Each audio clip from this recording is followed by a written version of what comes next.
Bonjour à tous et bienvenue sur l'Argus.fr. Nous sommes très heureux de vous retrouver aujourd'hui en plein cœur de Paris à côté de cette magnifique tour Eiffel.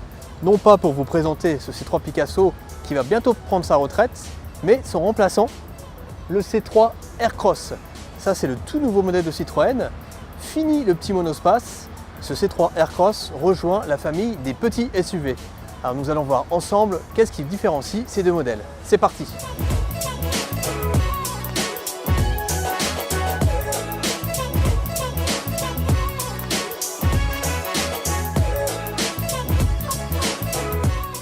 Les petits monospaces n'ont plus la cote.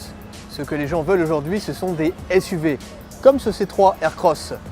Par rapport au C3 Picasso, il se démarque par de nombreux attributs de baroudeur. On le voit notamment au niveau des skis de protection à l'avant et à l'arrière, mais aussi toutes ces protections en plastique qui entourent les ailes. Il y a aussi une garde-sol surélevée, mais contrairement aux apparences, le C3 Aircross n'a pas 4 roues motrices. Il reste une 2 roues motrices comme le C3 Picasso, mais il se démarque par son système Grip Control qui améliore la motricité sur sols difficiles comme la neige ou la boue. Le style du Citroën C3 Picasso a plutôt bien vieilli avec le temps.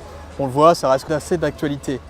Par contre, c'est vrai que par rapport à C3 Aircross, le style fait encore plus moderne et ça se voit notamment avec tous ces éléments de personnalisation.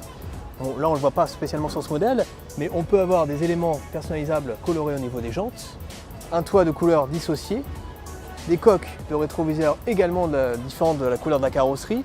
Et nous, il y a quelque chose qu'on aime bien aussi sur ce modèle, c'est ces petites persiennes situées à l'arrière qui peuvent être de couleurs différentes. Là, on l'a en gris, mais c'est vraiment la touche d'originalité du C3 Aircross. Dans le C3 Picasso, on appréciait bien la bonne visibilité périphérique grâce à ces mentons très fins. Ils ont disparu dans le C3 Aircross, mais la bonne nouvelle, c'est que la planche de bord est nettement plus moderne, notamment l'écran du système multimédia qui est bien mieux intégré que dans le C3 Picasso. Et il y a aussi beaucoup plus d'éléments colorés, personnalisables, donc ça c'est vraiment sympa. Et l'équipement aussi a bien progressé. On a par exemple une recharge par induction du téléphone, un affichage tête haute, un GPS 3D avec infotrafic et un toit panoramique ouvrant, alors qu'il était juste fixe dans le C3 Picasso. L'un des avantages du C3 Picasso, c'était sa banquette coulissante.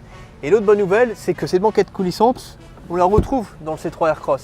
Ça, c'est vraiment pratique. Ça permet d'augmenter la place arrière pour les jambes ou d'augmenter le volume du coffre. Il y a aussi d'autres aspects pratiques, notamment au niveau de la modularité, avec des sièges qui peuvent se rabattre, beaucoup de rangements dans l'habitacle. Donc là-dessus, on peut dire que le C3 Aircross a eu la bonne idée de conserver tous ces aspects pratiques du C3 Picasso. Si le C3 Aircross est devenu SUV de l'extérieur, il a conservé tous les aspects pratiques du C3 Picasso à l'intérieur, ce qui en fait un véhicule vraiment polyvalent et agréable à regarder. En fait, Citroën a suivi la même stratégie que Renault lors du remplacement du Modus par le Captur.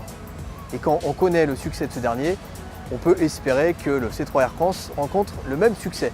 Voilà, nous on espère que cette vidéo vous aura plu. N'hésitez pas à laisser des commentaires pour savoir ce que vous pensez de ce C3 Aircross. Et rendez-vous à la mi-septembre pour les premiers essais du C3 Aircross. Allez, à bientôt sur l'Argus.fr.